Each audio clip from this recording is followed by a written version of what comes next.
أعوذ بالله من الشيطان الرجيم بسم الله الرحمن الرحيم السلام عليكم ورحمة الله وبركاته الحمد لله رب العالمين والصلاة والسلام على أشرف الأنبياء والمرسلين سيدنا ونبينا محمد وعلى آله وصحبه أجمعين سبحانك لا علم لنا إلا ما علمتنا إنك أنت العليم الحكيم ولا حول ولا قوة إلا بالله العلي العظيم اللهم علمنا ما جهلنا وذكرنا ما نسينا. Sidang penonton yang dihormati sekalian, Alhamdulillah kita bersyukur pada Allah Subhanahu Wa Taala kerana pada pagi ini dapat kita bertemu di ruangan awal kita anjuran Institut Pemikiran Tok Guru Almarhum. Mudah-mudahan pertemuan kita diberkati oleh Allah Subhanahu Wa Taala. Dalam slot saya dalam bab akhlak, sukacita pada pagi ini saya mengajak kawan-kawan sekalian berkongsi tentang kesan daripada kita mempunyai akhlak yang tidak baik. Kita akan mendapat siksaan daripada Allah Subhanahu Wa Taala di alam barzakh nanti.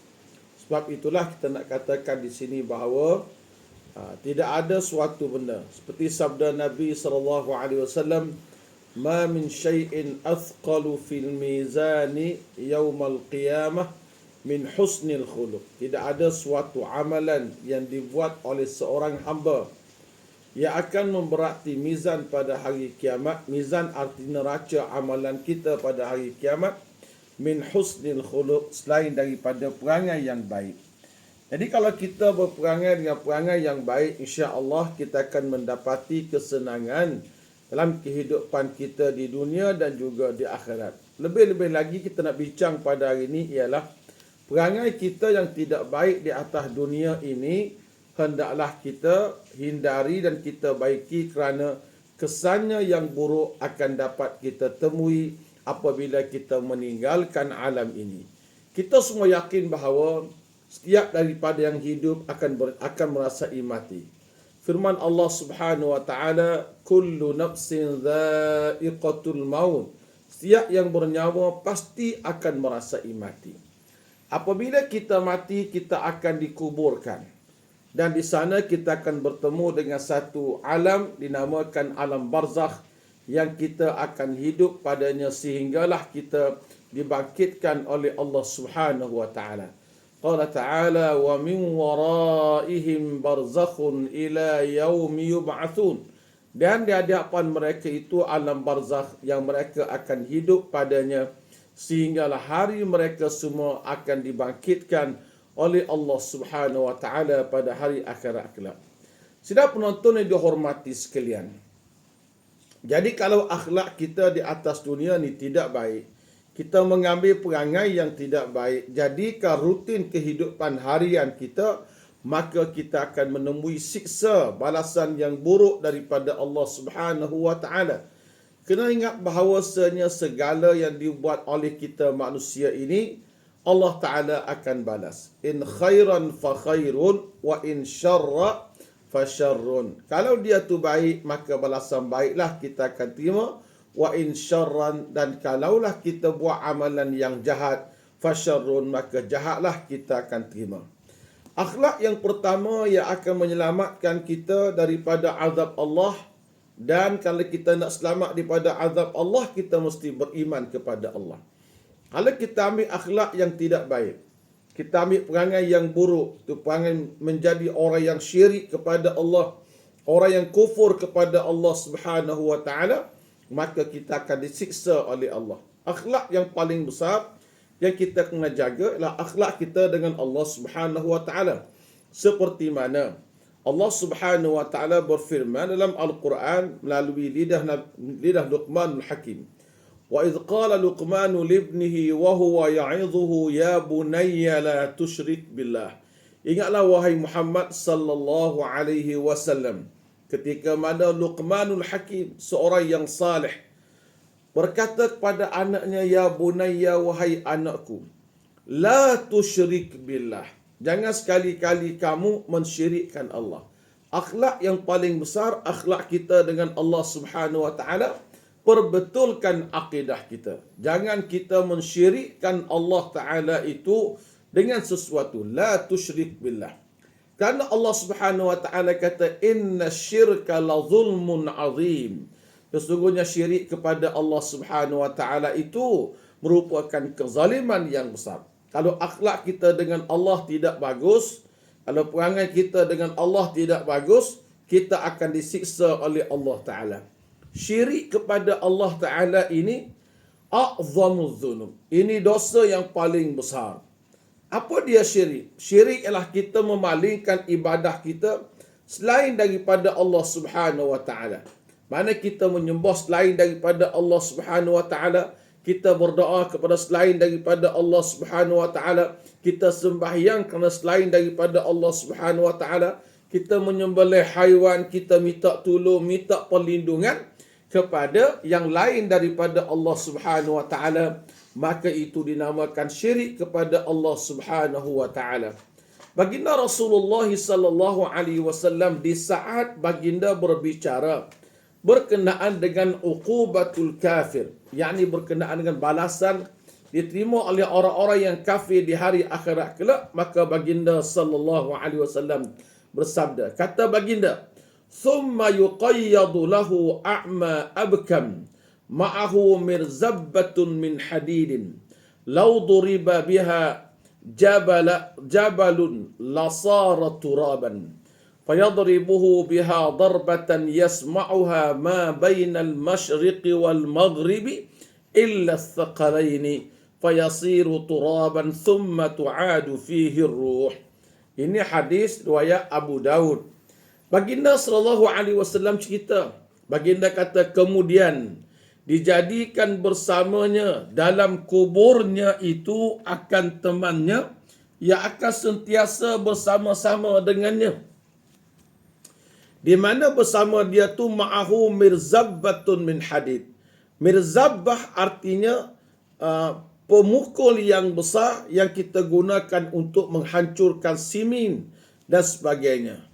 Di mana kekuatan pukulan ini, lau duriba biha jabalun, kalaulah dipukul akan bukit, lasara turaban, maka akan jadi tanahlah bukit itu. Maka dipukulnya satu pukulan yang didengari oleh semua makhluk yang berada di timur dan juga di barat, illa thaqalaini, melainkan manusia. Manusia ni kawan-kawan, dia tidak mendengarnya. Fayasiru turaban, maka jadilah mereka itu seperti tanah, kemudian dikembalikan padanya roh dan sebagainya. Maknanya sahabat-sahabat sekalian, kalaulah kita tidak berakhlak dengan akhlak yang baik dengan Allah, tidak menjaga iman kita kepada Allah Subhanahu wa taala, kita akan menerima azab yang sengsara pada hari akhirat. Ingat, perangai yang baik, akhlak yang baik akan menyebabkan kita mendapat nikmat daripada Allah Subhanahu wa taala, manakala perkara yang buruk akan mengakibatkan kita mendapat siksa daripada Allah Subhanahu wa taala pada hari akhirat kelak. Itu satu. Yang kedua, kita kena yakin, kita kena beramal dengan konsep kebersihan. Islam amat mementingkan kepada kebersihan diri. Sebab itulah kita melihat bagaimana ada orang yang disiksa di alam kuburnya kerana mereka semata-mata la yastabra'u bi baulihi. Dia tidak istibra', yakni dia tidak membersihkan kencing dia. Dia kencing tapi tidak bersih. Maknanya perangai tidak ambil berat dengan kebersihan, khususnya daripada kesan-kesan air kencing. Selepas kita kencing itu, yang kena pada pakaian kita, ini menyebabkan kita disiksa oleh Allah Subhanahu wa taala. Qala an-nabiy sallallahu alaihi wasallam, "Ammatu azabil qabri minal bauli," kata Rasulullah. Umumnya dia kata bahawa azab kubur itu, manusia kena azab kubur pasal apa? Sebab mereka tidak basuh kencing. Ini masalah yang besar. Tengoklah kita di tempat-tempat hentiannya ramai. Kadang-kadang ada orang kencing berdiri, tak jaga adab masuk tandas, lepas kencing mereka tak basuh kencing, mereka tidak beristinja dengan air, dengan tisu pun tidak, dengan air pun tidak, tak bersih. Ini semua golongan yang tak menjaga kebersihan, mereka akan disiksa oleh Allah Subhanahu Wa Taala apabila mereka berada di alam kubur mereka. Jadi saya nak pesan di sini bahawa mestilah kita menjaga akan kebersihan diri. Lebih-lebih lagi di saat kita ni qada akan hajat kita, ya. Kita qada hajat ni kita kena belajar. Kalau kita nak selamat waktu kita qada hajat, yang pertama cari tempat yang selesa. Kita boleh buang kita punya pakaian kita supaya pakaian kita itu boleh kita gunakan kembali untuk kita menggunakannya buat salat, dan pakaian kita tidak kena air kencing. Pada satu ketika Nabi kita sallallahu alaihi wasallam melalui satu kawasan perkuburan. Lalu baginda sallallahu alaihi wasallam bersabda, Nabi kata, "Innahuma la yu'azzabani." Kata Rasulullah sallallahu alaihi wasallam, sesungguhnya penghuni kubur ini kedua-duanya disiksa oleh Allah Subhanahu wa taala. "Wa ma yu'azzabani fi kabirin." Kata Rasulullah, mereka ini diazab bukan kerana dosa yang besar, tidak. Bukan dosa yang besar, tapi dosa yang mereka buat itu nampaknya seperti tidak besar, tapi sebenarnya dia melibatkan kepada kesahihan akan amal ibadah yang dibuat oleh mereka.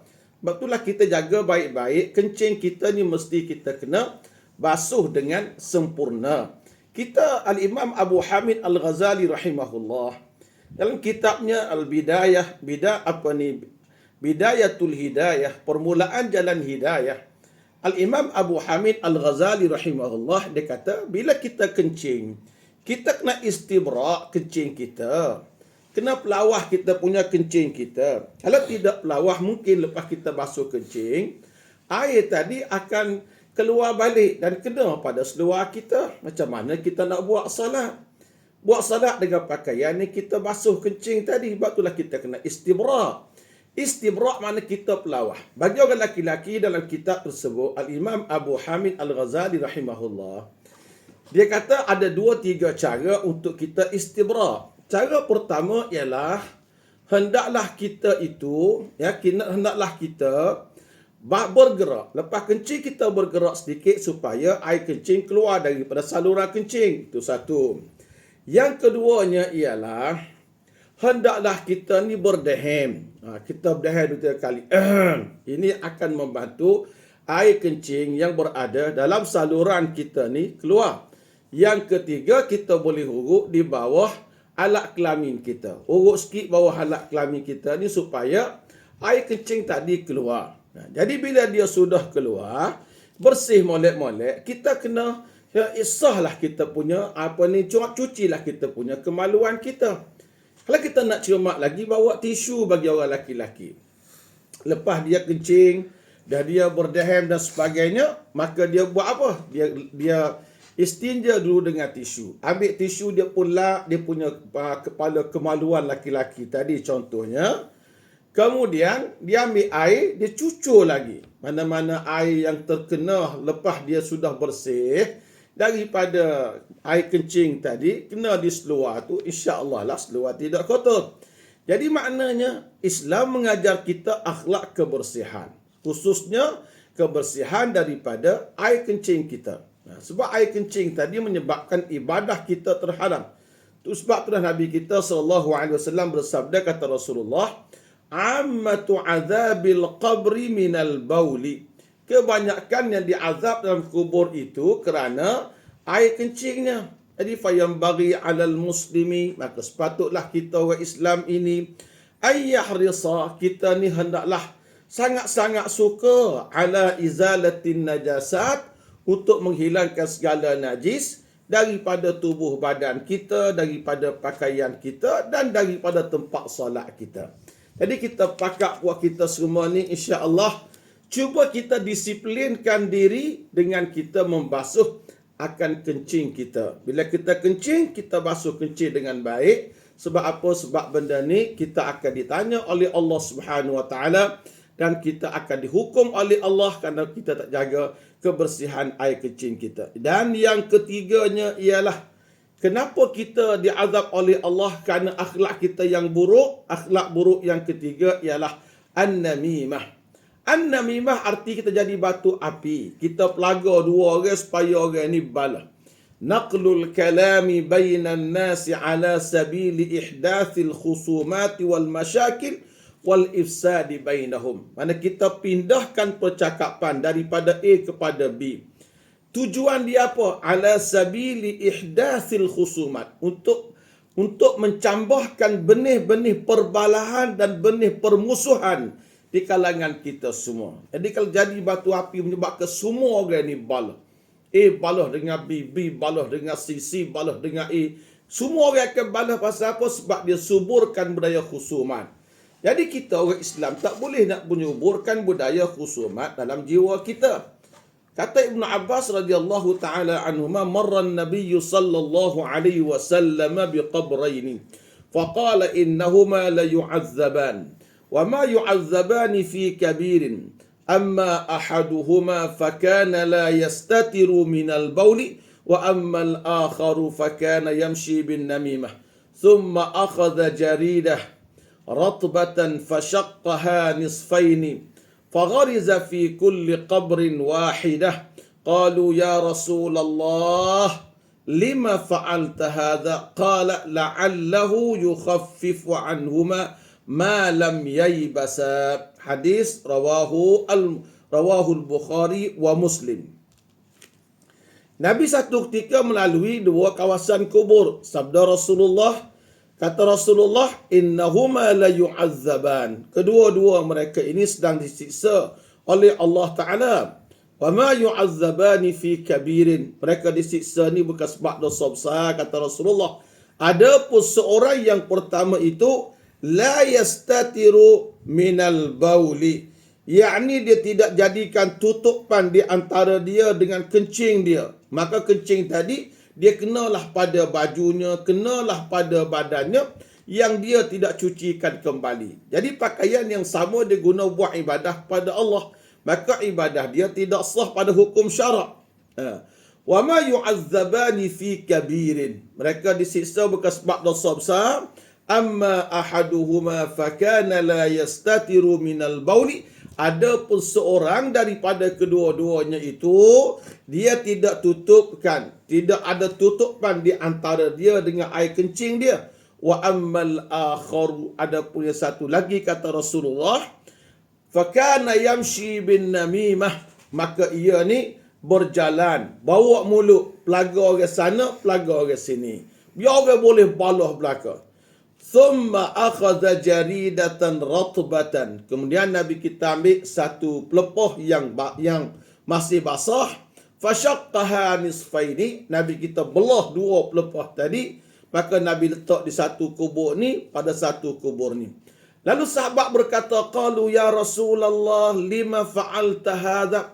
Wahai Rasulullah, kenapa kamu buat hal yang sedemikian? Qala la'allahu yukhaffifu anhuma ma lam yaybasa. Kata Rasulullah sallallahu alaihi wasallam, mudah-mudahan akan diringankan daripada kedua-duanya akan azab kubur sehinggalah pokok dahan ini akan kering. Maksudnya di sini kawan-kawan sekalian ialah bahawa orang yang tidak cakna kepada kebersihan daripada segala najis dan kotoran, juga tidak cakna dengan tidak menjaga mulut, melaga-lagakan orang, maka orang ni Nabi kita harap mereka diampunkan oleh Allah, dan kita janganlah berperangai sedemikian.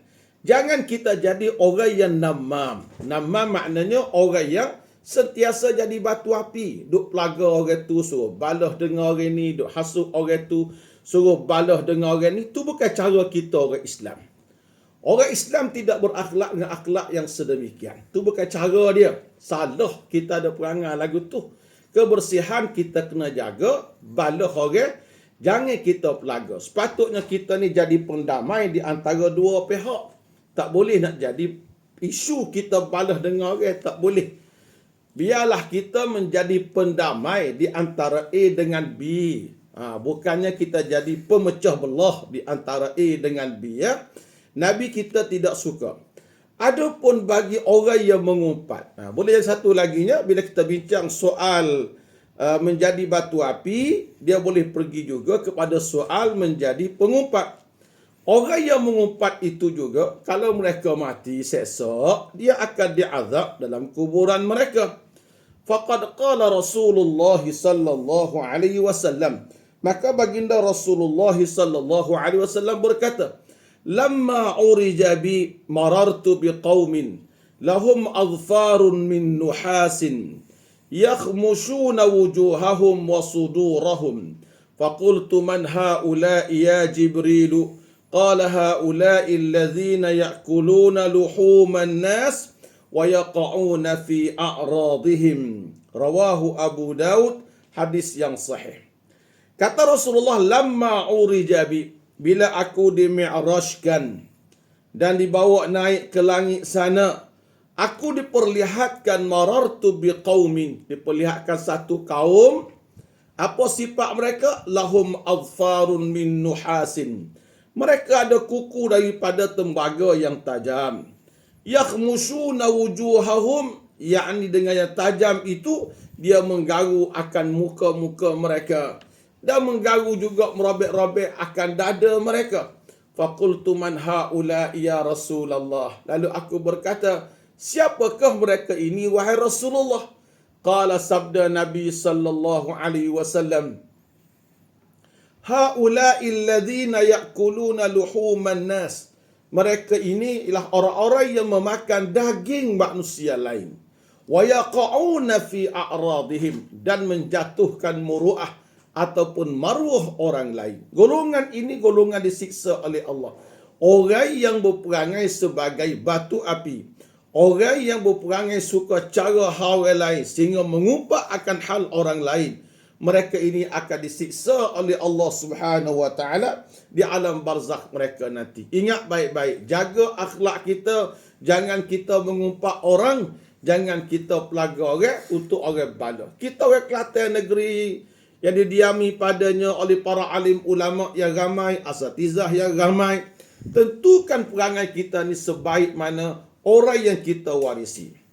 Dan yang seterusnya, yang ketiga, kenapa orang ni diazab dalam kubur mereka? Sebab ada satu perangai yang tidak baik pada mereka. Di antaranya ialah al-ghulul.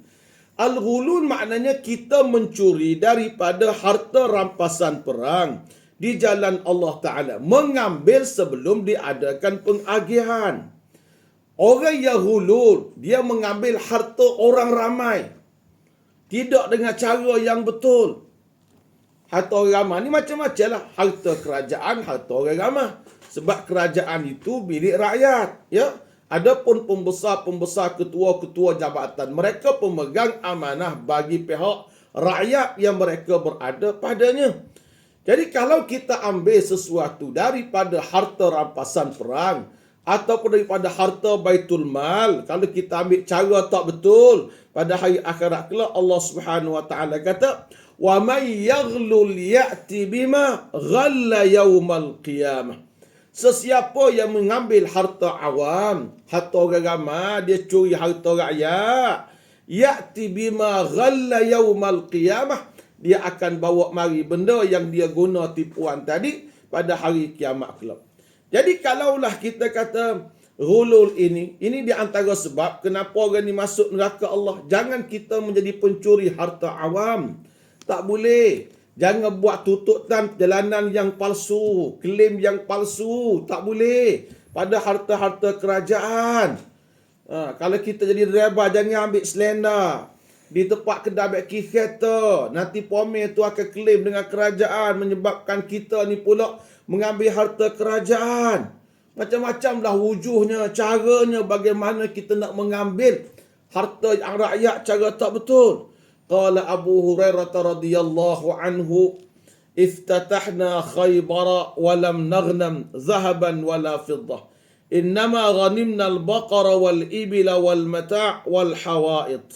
والحوائط ثم انصرفنا مع رسول الله صلى الله عليه وسلم إلى وادي القرى wa ma'ahu 'abdun lahu yuqalu lahu Mid'am ahdahu lahu ahadu bani ad-Dibab fabainama huwa yahuttu rahla Rasulillah sallallahu alaihi wasallam إذ جاءه سهم عائر حتى أصاب ذلك العبد فقال الناس هنيئا له الشهادة فقال رسول الله صلى الله عليه وسلم بل والذي نفسي بيده إن الشملة التي أصابها يوم خيبر من المغانم لم تصبها المقاسم لتشتعل عليه نارا فجاء رجل حين سمع ذلك من النبي صلى الله عليه وسلم بشراك أو بشراكين فقال هذا شيء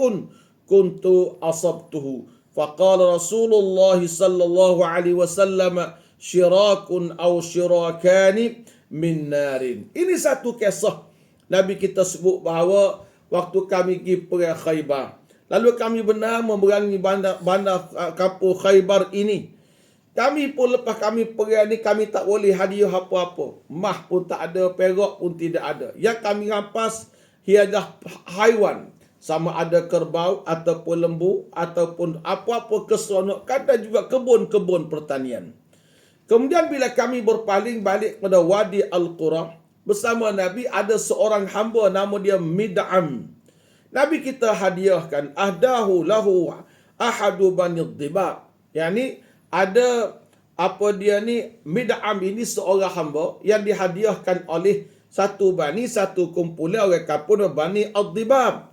Dalam keadaan yang sedemikian, maka marilah anak panah mengenailah kepada hamba ini. Faqalan nasu, orang ramai berkata, hani Allahu syahadah, utuhnya dia tahniah lah. Dia ni boleh mati syahid. Hani Allahu syahadah, yakni tahniah lah. Dia ni boleh mati syahid, ya.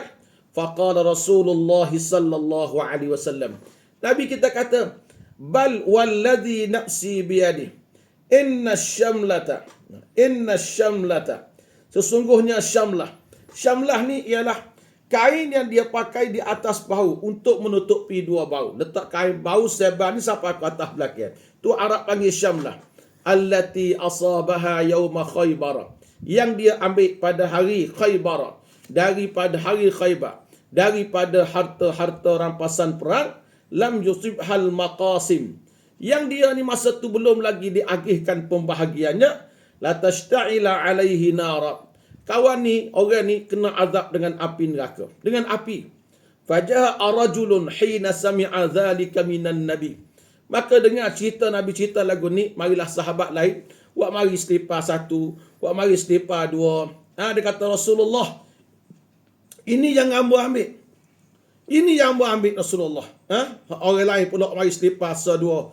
Qala, dia kata syirakun au syirakani finnar. Kata Rasulullah, sama ada selipar sebelah ke, lipar dua belah ke, kalau mu ambil harta orang ni, maka kamu akan dikenakan azab neraka Allah Ta'ala pada hari akhirat kelak. Sebab itulah kita jangan duk borah dengan harta orang ramai. Tak boleh. Harta orang ramai ni, harta kerajaan ni adalah milik rakyat. Milik rakyat belaka. Kalau harta milik rakyat, kita tipu harta milik rakyat, kita akan disiksa oleh Allah pada hari akhirat kelak. Jangan duk ambil tuan-tuan semua, ya. Baik kita miskin atas dunia, tidak mengambil harta orang ramai, kita amanah dengan baik, jujur dengan baik dengan harta rakyat, harta kerajaan, harta negara ni. Kalau kita jujur, insya-Allah kita akan selamat. Kalau kita tak jujur, nantilah kita akan disiksa, kita akan diazab oleh Allah Ta'ala. Harta ramai lah paling takut sekali. Baik kita miskin kebuluran, baik kita miskin kelaparan, daripada kita hidup senang menggunakan duit orang ramai dengan cara yang tidak betul. Inilah benda kita kena warak. Walaupun kadang-kadang kita ada hak untuk menggunakan sesuatu, tapi kita kena warak, takut-takut benda kita ambil ni tuan-tuan, benda tak layak dari segi hukum, nanti kita akan disiksa oleh Allah Subhanahu Wa Taala pada hari akhirat kelak. Ini yang kita bimbang dalam kehidupan kita. Nak kita ni pula kerja sebagai penjawat awam ke, atau kerja mana-mana sektor lah yang mengurus akan harta orang ramai ni, kita bimbang kita akan disiksa oleh Allah Ta'ala. Jadi kita bimbang. Sampai kita harta perang tak ada dah, tapi harta kerajaan ni banyak. Kadang-kadang kita kena ingat dah, tu guna kereta pejabat dia makan nasi contoh. Ataupun kita guna apa-apalah harta kerajaan dengan cara yang tak betul. Hak ni masya-Allah. Sebab tu jadi ketuaan ni sedap pada pandangan zahir ya. Tapi kena ingat baik-baik. Kalau kita menipu akan harta awam, nescaya kita akan rugi pada hari akhirat kelak. Ingat baik-baik. Ma min 'abdin yastar'ihi Allahu ra'iyatan fayamutu wa yawma yamutu wa huwa ghashul li ra'iyatihi illa harramallahu alaihi al-jannah. Sabda Nabi sallallahu alaihi wasallam, Nabi kata, ma min 'abdin yastar'ihi Allahu ra'iyatan. Mana-mana hamba yang Allah Ta'alanya dia ni dilantik menjadi ketua lah. Fayamut, maka dia mati. Wa yawma yamutu wa huwa ghashul li ra'iyatihi. Pada hari dia mati, dia menipu akan rakyatnya. Illa harramallahu alaihi al-jannah.